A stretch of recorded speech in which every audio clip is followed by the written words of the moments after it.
This is Tall Tale TV, your podcast for sci-fi and fantasy short stories. Last Wish, written by Krystle Kwiatkowska, performed by Chris Herron. The clouds fade into a dark gray above the foggy village already blackened by its own rain clouds. A somber setting where water drops are replaced with a crimson shower. The shops of commoners and the buildings in the Queen's name bleed onto the uneven streets, puddles of despair forming in the dips of dirt. The statue of their founder's finger drips blood onto the victims of mourning. This is what the assassination left the people.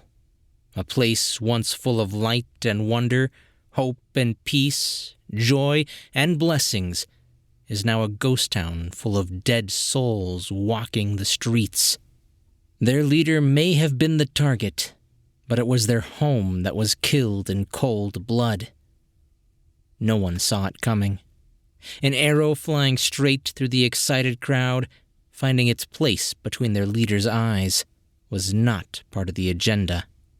He was supposed to arrive by carriage with his beautiful wife beside him, along with his dashing sons close by. They'd smile and wave as everyone cheered them on, excited to have such a high figure among them. You'd think he ruled the entire kingdom, and not just a small province. Yet there, the people were treating him as if he were king. He was supposed to step out of his carriage when he reached Town Hall and walk up the stone steps to the statue that marked the original founder of this village. His mannerisms would echo the image of those whom they ingrain in their history, whether through ink and quill or carved stone. His voice would echo across a quiet scape as he spoke of romantic innovations to improve the lives of the poor, give opportunity to the middle, and put the rich back in their place. The crowd would cheer him on, grow his ego, pat his back, kiss his feet. They would all look up to him in awe and thank the gods for sending him their way. Ensure he has the means and support to do as he promises. Alas, nothing in this day was set to go according to plan. His wife no longer sat beside him, for she fell ill that very morning, along with his youngest boy. Instead, his knight took a seat beside him to show support for whatever he was about to tell the people. His eldest son was there too, but it was hard to tell, for he kept his head buried in the carriage the entire time. The most grave change in the day was the fact he wasn't able to step out of the carriage before a weapon meant to hunt prey embedded itself within him. The arrow wasn't for a quick jackrabbit or a scared deer. It was for a man who promised greatness for an often overlooked village. I guess you could say the leader was the prey, but such a thought is too rotten to stomach. It was a fast death, but a painful one. Whether it hurt the people or the leader more is still yet to be determined. Both lights were taken away that day, but sometimes living without it is worse than disappearing with it. No matter how awful this travesty, the world continues to turn. It doesn't pause for an event that happened days ago, let alone a loss that occurred in the past week. Most of the men who run this village are home, choosing to honor the stolen soul. Some don't have the luxury, though. Some men still come in, grieving, so that they can keep food on their children's and wives' plates. It seems like a fruitless endeavor, for many refuse to step outside their homes unless they're starving for bread or need wood for their hearths. But it's what they must endure. The village folk will remain in this morose state till their leader is put to rest like a man should be. Tears may fall, even after he's been treated with care, but it should ease the ache of him being taken, as if he were some kind of prized buck. For now, they cry in his name and curse the one who dared to take his life. Sorrow sizzles on the heated silver as the silversmith uses a heavy mallet, imagining to beat the assassin for the pain he inflicted. Bitterness sours the fresh beer the barmaiden pours for the sailors and soldiers who drink to numb their fury. Sadness sprinkles the obituary the bookkeeper writes, for he doesn't want their leader's face to fade from existence. Their somber thoughts ring between their ears as their hands fall into rhythm, doing what they've done day in and day out.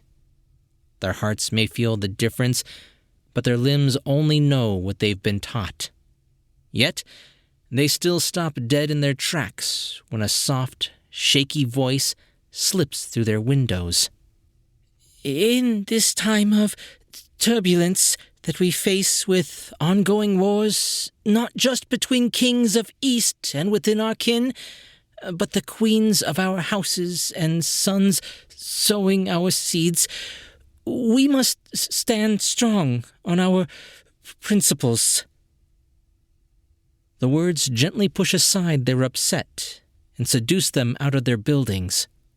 One by one, they step out of their shops to find the source of the voice. A little boy. His fingers curl and crinkle the piece of parchment he reads from. His eyes strain on the words he most definitely hasn't encountered till now. He appears feverish based on the sweat that drips from his forehead and how heavily his entire body shakes. He stands in the exact spot their leader was killed. We must stick to peace, even when our brothers beaten us. We must remain cordial, even when the strangers shame us. We must keep our hearts open, even when others have stomped it to pieces. Whispers dance in the air as the boy recites more of whatever written speech he has. Theories of his identity pass from person to person, only a few having the faintest idea of who he could be.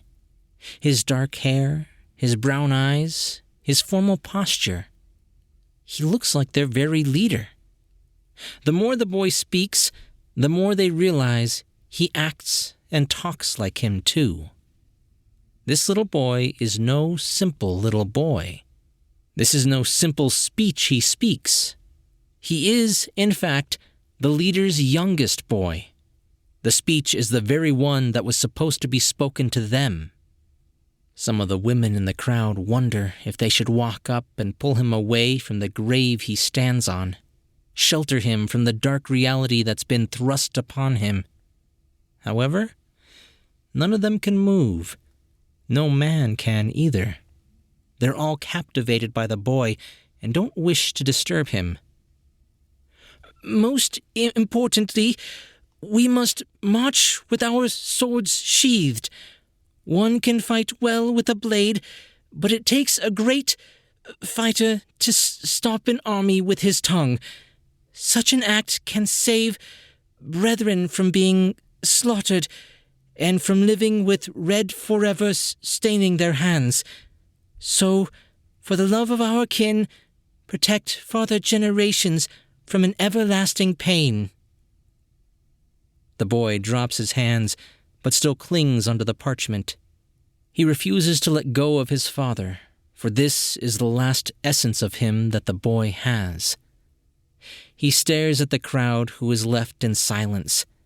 They can feel, they know that the boy has more to say. His lips quiver, and he struggles to find words of his own to convey his thoughts. Please, this was his last wish. It's the last piece we have of him. I don't want him to disappear so easily. The wind stops, and the people think of what the boy asks of them. No one knows what to do, what to say even. They were all so caught up in their own loss, that they forgot about the mourning of those close to the leader.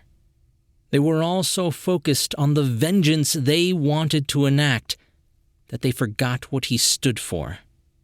Seeing a child who's even more broken after the assassination step up to carry his message hits them deeply. It brings them back to reality. It helps them continue forward with the rest of the world. No longer do they wish to remain in their sadness. The barmaiden in the crowd is the first one to move. She slowly approaches the boy, kneels down in front of him, and looks into his eyes with a certain kind of pride. Her eyes are glassy, but they still give him a smile. She gently grabs his hand to reassure him that he is safe. He won't disappear. His message is just as timeless as the courage you showed today. Your father will be remembered for years to come. A faint smile stretches across the boy's face, slightly weighed down by his sorrow. The barmaiden stands up, never letting go of his hand. She guides him towards the tavern she works, offering him any sweets he may desire. One by one, the men and women follow behind with a lighter step than they had before. The sky remains gray and the village foggy. Their hearts still ache, but no more does it feel like an eternal misery. There's a sun hidden somewhere behind the clouds, and they're prepared to find it.